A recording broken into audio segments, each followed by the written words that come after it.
சேகரித்தால் இங்கேயே வெட்டி புதைத்து விடுவோம் என அந்த செம்மண் திருட்டு கும்பல் செய்தியாளர் குழுவுக்கு மிரட்டல் விடுத்திருக்கிறது. அது மட்டும் இல்லாமல் 10 கிலோமீட்டர் தூரம் வரை துரத்தி வந்து தாக்குதல் நடத்துவதற்கு முயன்றிருக்கிறார்கள். அது தொடர்பான அண்மை செய்தியையும் பார்த்து கொண்டிருக்கிறோம். மிரட்டல் விடுத்ததோடு ஆயுதங்களோடு துரத்தி வந்து இங்கேயே வெட்டி புதைத்து விடுவோம் எனவும் கூறியிருக்கிறார்கள். இது தொடர்பான அண்மை செய்திகளை அடுத்தடுத்து பார்த்து கொண்டிருக்கிறோம்.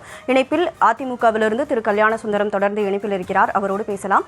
சார், இப்போ நீங்க சொன்ன மாதிரி இந்த விவகாரம் இப்போ ஒரு பப்ளிக்கை வந்து மிரட்டுறாங்க அப்படின்னா அவங்க வந்து மீடியாவோட அட்டென்ஷன் கொண்டு வரதுக்கு கொஞ்சம் சிரமப்படலாம். அதுவே ஒரு செய்தியாளர் குழுவையே இவங்க வந்து இப்படி தாக்கியிருக்காங்க அப்படின்னா அவங்களுக்கு எங்கிருந்து அந்த தைரியம் வந்ததா நீங்க பாக்குறீங்க?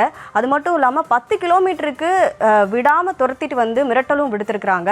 ஸோ அவங்களுக்கு பின்னாடி யார் இருக்காங்கன்னு நீங்க பாக்குறீங்க? இதுல என்னென்ன விஷயங்களை எல்லாம் அரசு களைய வேண்டும் அப்படின்னு நினைக்கிறீங்க? மேடம், இது நான் ஏற்கனவே சொன்னதை போல இந்த தைரியம் வருதுன்னா நான் இந்த காட்சியை பார்த்து விட்டு தான் நான் சொல்கிறேன். இந்த அளவுக்கு தாக்குவதும் கையில அறிவாளோட நீங்க வாகனத்துல வந்து ஒரு செய்தியாளரை மிரட்டுவது, நீங்க சரியா கேட்டீங்க.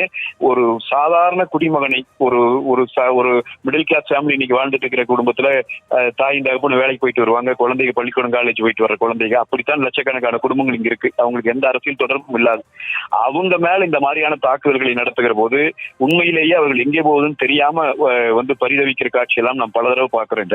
ஆனா அதே சமயத்துல ஒரு பத்திரிகையாளர் அவரை இந்த அளவுக்கு இவங்கனால அடிக்க முடியுது, இந்த வேலை பண்ண முடியுதுன்னா நான் ஏற்கனவே அதுதான் குறிப்பிட்டு சொன்னேன். இந்த அடாவடித்தனத்திற்கு பின்னால் கட்டாயமாக கரைவேட்டி இருக்கிறது.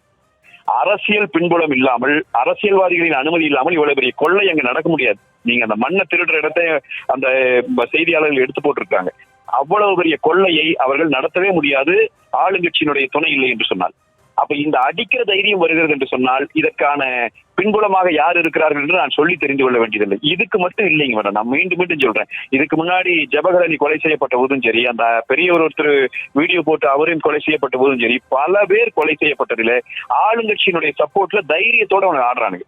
அப்படித்தான் நான் சொல்றேன். இப்ப எனக்கு வந்து என்னால இந்த காட்சியை ஏத்துக்கவே முடியல. நானும் ஒரு பத்திரிகையாளனாக சொல்லுகிறேன். எப்படி ஒரு தைரியம் வருதுன்னு பாருங்க. இவங்க கிட்ட சாதாரண மக்கள் மாட்டினாங்கன்னா என்ன ஆவாங்கன்னு நீங்க நினைச்சு பாருங்க. இதை நம்ம மக்கள் முன்னாடி தான் இந்த கேள்வி வைக்கணும். ஒரு பத்திரிகையாளருக்கு கேமரா முன்னாடி நிற்கும் போது உனக்கு கேமரான்னு என்ன விளையாட்டாது? 1 கோடி பேர் 2 கோடி பேர் பார்த்துட்டு இருக்கிறான். 2 கோடி 4 கோடி கண்களுக்கு முன்னால் நிற்கிற போது இவ்வளவு தைரியம் வருது ஒருத்தனுக்கு. அப்ப இந்த அரசாங்கம் வந்து இவர்களை கட்டவிழ்த்து விட்டு இருக்கிறது என்று நாங்கள் வைக்கிற குற்றச்சாட்டுல என்ன பிழை இருக்குது? நாம என்ன எதுவுமே பண்ண முடியாதுடா, 10 கிலோமீட்டர் உனக்கு துரத்திட்டு வந்து அறிவாளை காட்டி நான் மிரட்ட வேண்டாம் ஒருத்தன் சொல்றான்னா அவனுக்கு எவ்வளவு பெரிய தைரியம், எவ்வளவு பெரிய திமிரும் கொடுக்கப்பட்டிருக்குது. இதை கொடுத்தது இந்த ஆளுங்கட்சிக்காரர்கள் தான் நான் அடித்து சொல்லுகிறேன். இப்ப முதலமைச்சருக்கு நேரடியா சவால் விட்டுருக்காங்க. இவங்க முதலமைச்சருக்கு சவால் விட்டுருக்காங்க. ஒரு பத்திரிகையாளர் தாக்குனதுக்கு அநேகமா முதலமைச்சர் இன்னைக்கு கூப்பிட்டு ஒருவேளை உங்ககிட்டயும் சாரி கேட்டாலும் கேட்பாரு நியூஸ் தமிழ்ல. அது வேணா ஒரு ஒளிபரப்பி விடலாம். ஆனா முதலமைச்சரிடம் நாம் கேட்பது நீங்க சாரி கேட்டே கேட்கறீங்க. நீங்க சாரி கேட்டா எல்லாரும் கேட்கிற மாதிரி, ஒட்டுமொத்த தமிழ்நாடு கேட்கிற மாதிரி நடவடிக்கை எடுங்கன்னு கேட்கிறோம். இவங்க எல்லாம் பிடிச்சி சிறையில போட்டு இவங்க உரிய குற்றத்துக்கு தண்டனை வாங்கி கொடுக்க கூடாதா? நீங்க இவனை போய் பிடிச்சிட்டு போனீங்கன்னா அந்த கான்ட்ராக்ட் எடுத்தவங்க யாருன்னு தெரிஞ்சிடும். கான்ட்ராக்ட் எடுத்தவங்க எடுத்து பாத்தீங்கன்னா பின்னாடி காக்கி அதுல வந்து இந்த கரைவெட்டிகள் தான் இருக்கும், ஆளுங்கட்சிக்காரர்கள் தான் இருக்கிறார்கள். அதனாலதான் இவ்வளவு தைரியம் வருது. இது ரொம்ப தவறானது. இது மீண்டும் மீண்டும் தெரிந்தே இவர்கள் அனுமதித்துக் கொண்டிருக்கிறார்கள். இது ஒரு பத்திரிகையாளருக்கு இந்த நிலைமை வருகிறது என்று சொன்னால் சாதாரண மக்களை நினைத்து பார்க்கிற போது என்ன சொல்றது? அதனாலதான் நான் சொல்றேன், இங்க சட்டத்தின் ஆட்சி நடைபெறவில்லை. இங்க நடைபெறுவது ரவுடிகளினுடைய ராஜ்யம். இந்த காட்சி பார்த்துட்டே நான் பேசிட்டு இருக்கிறேன். அது அவ்வளவு தொந்தரவு கொண்டது அந்த காட்சி.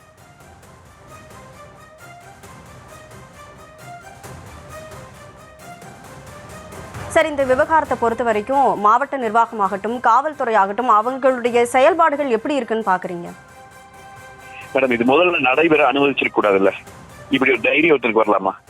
ஒரு உளவுத்துறை உண்மையா வேலை செய்யுது, காவல்துறை வேலை செய்யுதுன்னு சொன்னா இப்படி ஒரு தைரியம் வருமா? நீங்க சொல்லுங்க. நாம் இத்தனை எல்லாரும் இங்க இருக்கிற எல்லாருமே இப்ப இந்த பத்திரிகையாளர்கள் எல்லாம் பாக்குறாங்க. நம்ம எல்லாம் பத்திரிகை துறையில இருக்கிறவங்க. எவ்வளவு தைரியம் வருது இவனுக்கு? அப்ப இதுக்கு மேல காவல்துறை நடவடிக்கை எடுக்குமான்னா நீங்க இப்படி ஒரு வலுவான சேனலா இருக்கிறங்காட்டி, நீங்க இந்த செய்திகளை இப்படி ஒளிபரப்புறங்காட்டி, ஒட்டுமொத்த தமிழ்நாட்டில இருந்து எதிர்ப்பு குரல் வர்றங்காட்டி யாராவது ஒருத்தர் 2 பேர் சிறை பிடிச்சு போடலாம்.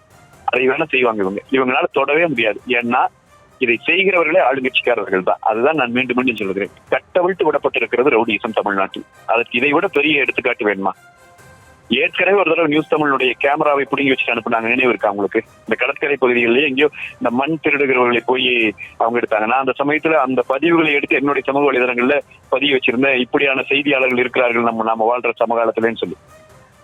எனக்கு அதனால அந்த செய்தி ஞாபகம் இருக்கு. இதே ரவுடிசம் தானே பண்ணாங்க. அன்னைக்கு அவனுக்கு சரியான தண்டனை ஒன்று கொடுக்கப்பட்டு அந்த பாதிக்கப்பட்ட அந்த செய்தியாளருக்கு ஒரு நியாயம் கிடைத்திருக்கும் என்று சொன்னால் இன்றைக்கு இந்த தைரியம் வருமா இந்த குண்டர்களுக்கு? இவங்களுக்கு எப்படிங்க எவ்வளவு தைரியம் வருது? இது எவ்வளவு பெரிய ரவுடிசம். அதனால எனக்கு தெரிஞ்சு காவல்துறை அங்க வந்து செயல்பட்டு இதை பண்ணும்னால எனக்கு நம்பிக்கை இல்லைங்க. ஏன்னா தமிழ்நாடு காவல்துறை வந்து இப்ப உண்மையிலேயே செயலிழந்து நிற்கிறது. தமிழ்நாட்டுல உளவுத்துறை என்று ஒன்று இல்லவே இல்லை. இந்த செய்தியாளர் செஞ்ச வேலையை செய்திருக்க வேண்டியது யார்? உளவுத்துறை இல்லையா? அவங்க அல்லவா கொடுத்திருக்கணும். இப்படி மணல் திருட்டு பண்ணிட்டு இருக்கான், மண் திருட்டு இப்படி பண்ணிட்டு இருக்கிறான், இத்தனை வண்டிகள்ல மண் அடிக்கிறாங்கிற செய்தி யாரு கொடுக்கணும்? உளவுத்துறை அல்லவா கொடுக்கணும். நீ உளவுத்துறை நீங்க வேலையும் செய்யல. உங்க வேலையை ஒரு செய்தியாளர் சமூக உணர்வோடு செய்ய போகிறார். அவருக்கு இப்படி ஒரு நேர்கிற போது நீங்க என்ன செய்ய போறீங்க? காவல்துறை என்ன செய்ய போகுது? காவல்துறை சரியாக இருக்கிற ஒரு ஊர்ல நீங்க சொல்ற மாதிரி 5 கிலோமீட்டர் 10 கிலோமீட்டர் அருவாளோட 2 வீலர்ல வர முடியுமா? சொல்லுங்க. காவல்துறை சரியா இருக்கிற ஊர்ல வர முடியுமா? அதுவே காவல்துறையினுடைய ஃபெயிலியர் இல்லையா? மொத்தமாவே இந்த நாட்டுல வந்து சட்டம் ஒழுங்கு என்பது இது டோட்டல் ஃபெயிலியர் அப்படிங்கிறது வெளிப்படையா நமக்கு தெரியுதா இல்லையா? இதுல எனக்கு நம்பிக்கை இல்லை. எனக்கு வந்து காவல்துறை நடவடிக்கை எடுக்கணும்.